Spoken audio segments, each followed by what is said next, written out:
I'm so happy to be here to share some of my reflections on the discussion theme, Synodality in the Church moving forward. Basically, when I think of synodality, it deals with maybe idea of communion, participation, and also mission. That is the basic three tenets of the declared policy of the Synod on synodality. However, I being maybe somebody who is researching from the area of the Bible, I would like to share with you some of my reflections on these three notions based on the biblical narratives. I would consider the Christian revelation of God in the Bible is a history of God's journey with humanity, starting with the creation, then continued through the various ups and downs of human history. It's a wonderful thing to learn from the Bible how God decided to enter into a synodal process of journeying together. It's a very wonderful notion. Like the idea of journeying together, when we discuss, it should be discussed in relation to the biblical understanding of God's initiative, because it's a God's initiative, no human initiative. So synodality to become actually an actual reality of practice, where to begin? Probably, if we wait for the grassroots levels to demand on synodality, it may not happen. Because God didn't demand from the human being start the process of journeying. Instead of God asking you first to come to us to journey with, God decided to enter into a movement, downward movement of coming from the divine realm down to the human realm, so that in the creation, actually that's the first moment of journeying together, in the movement of creation. God created a human being in his own image and likeness. We famously call imago Dei, then entrusting humanity to deal with his own, God's own creation. Now, this is actually participatory journeying together. Creator entrusting a special role to one of his own creature, human being, created in his own image and likeness, and to continue this journeying together in a synodal way, in a participatory way, taking into consideration the Creator's intent of creation and also dealing with rest of creation. It's a wonderful idea. These days we discuss also about ecology, environment, etc.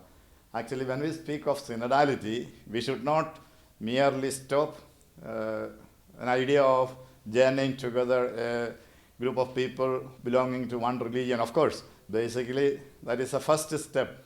However, enlarging the tent of inclusion, sometimes I think we need to think also of enlarging the tent of our thinking, including even rest of creation, because that was part of the first creative intent of God. However, as we know, humans failed in collaborating with this divine intent of collaborating with the divine purposes. That's why the second stage or second moment of this process of synodality is actually from creation it changes to salvation, because human being went away or somehow infringed basically of the creator intent. God needs to take care of humanity still as a covenant partner or a partner with whom he can journey with. So we have the so-called salvation history, identified the people of Israel as actually a model, a symbol or a paradigm of humanity who can still be reckoned as a, maybe we can say, a synodal partner of journeying with. God continued to engage with humanity. Humans, we made mistakes one after another, but God didn't abandon us. That also is maybe another lesson of synodality. People, those who probably somehow break away from the main line, or for one or the other reason. It can be theoretical, it can be other reasons which may take some of us away from the mainstream. As God did, we should be also, especially those who are on the maybe leadership positions, try to reach out to them and also bring them back to the fold one way or other. Sometimes it may involve, maybe we can say, a kenotic path, self-emptying. Sometimes I feel myself too much discarded.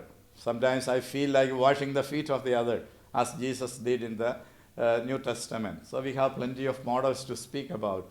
And this idea of biblical journeying with taking into consideration historical ups and downs would be a good model for synodality, especially when we speak about actually journeying together with a mission.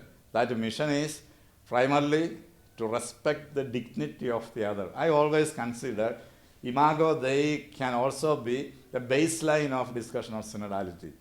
Because of course, we say all the baptized are people of God, and the synodality process should start from there, respecting the dignity of all baptized. That is true. However, even maybe one step prior to the baptism is actually dignity of common humanity, Imago Dei, created in God's image and likeness. If we can extend the notion of the respectful and dignified approaches to other as a human being, even nature as God's creation, that also would be having enormous implications for the discussions on synodality. May not be very much within the framework of synodality within the church, but I think little bit of broadened perspective on synodality, which may have implications or repercussions of humanities dealing with people of other religions, people of other convictions, even maybe we can say our environmental ecological attitudes. In brief, this is my maybe idea which I thought of sharing with you. The practicality of are all equal on all levels. Naturally, this question of equality can be of status and also of roles playing. Status-wise, we say all humans are created in the image and likeness of God. So they basically all share the same substance, the same stuff. There comes the question of dignity due to a human being as God's creation. That is possible. However, there are, maybe we can say, levels of roles. All may not be having the same role to play. Because as St. Paul very famously uses one metaphor of body, in a human body, as a body is one, however, body is comprised of various members. Head is head, foot is foot, and hands. Each may be having its own role to play. The whole body cannot be head, or the whole body cannot be hand. However, head cannot function alone. There we would say probably more of a maybe synergic participation of various members having different role assigned to them would form the synodal cohesion. That means the hand should respect the role of head. The head also give due credit to maybe hand. Hand is different from head.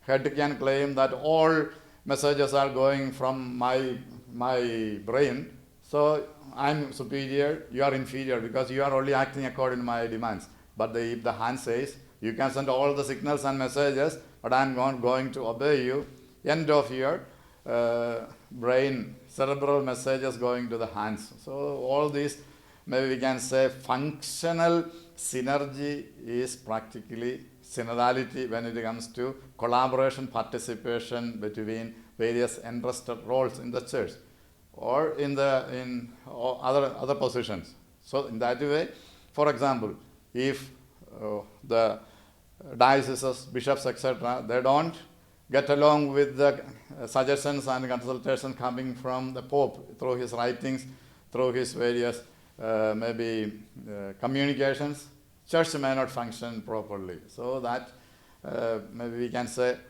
mutual and reciprocal respect to the assigned roles can form a fundamental principle in synodality.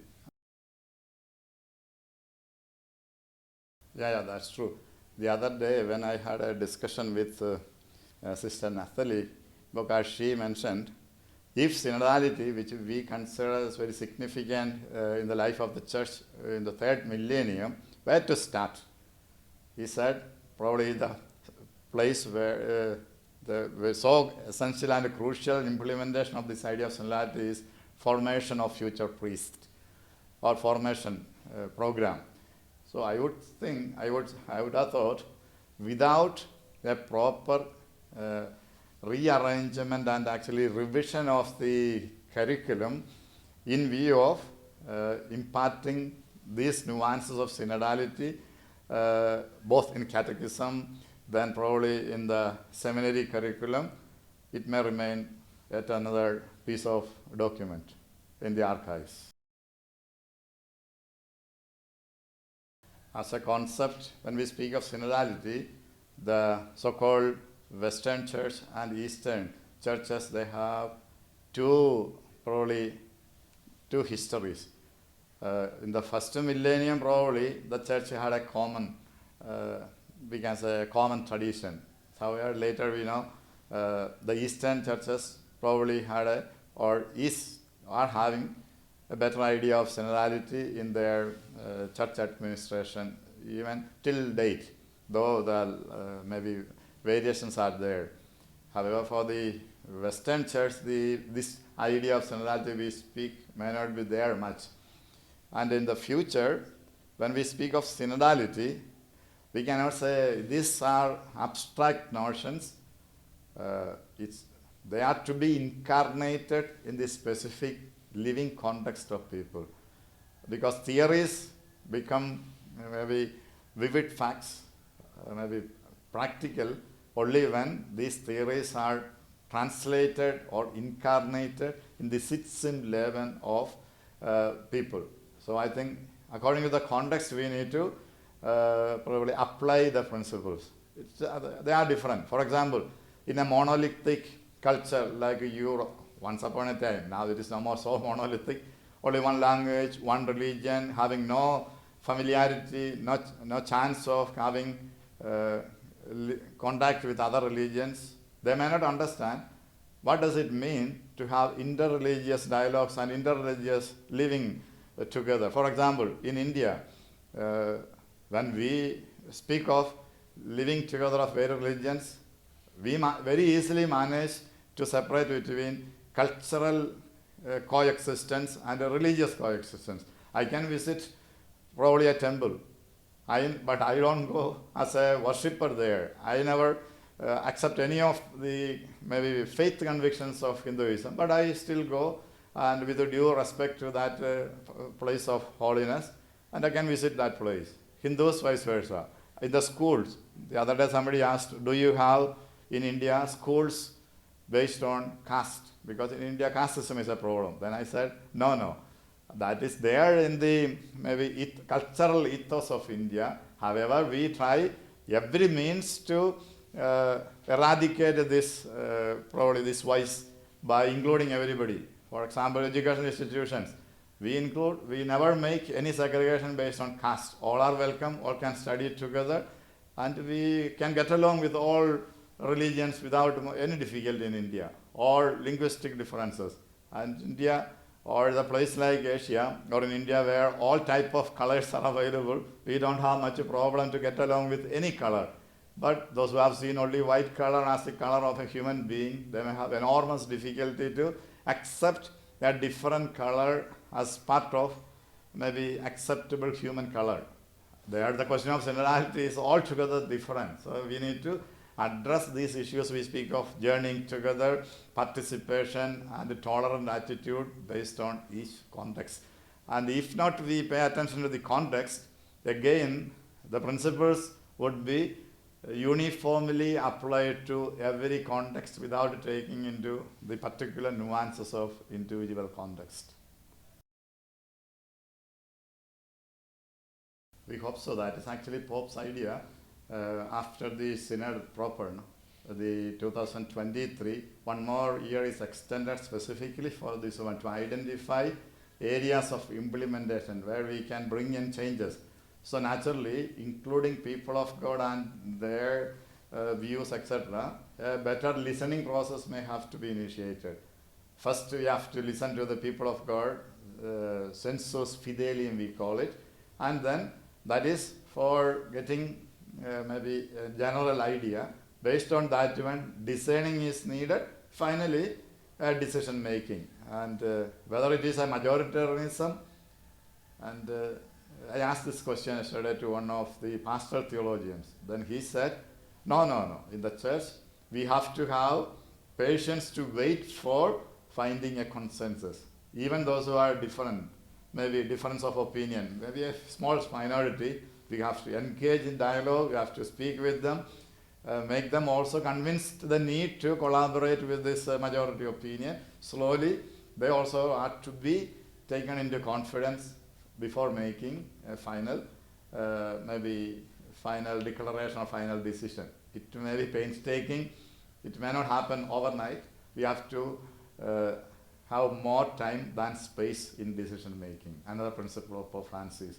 So I suggested for certain tensions which you can go to the extremes, the best means is actually slow down the process of decision making, slow down the process of applying canon law.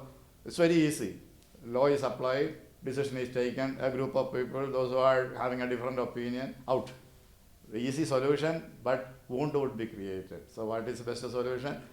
Leave a little more time than space, slow down, then slowly emotions would cool down, then reason may work better, and then we will be having more a synodal process and finally more consensus and acceptable decisions for everybody without much wounds and hurt.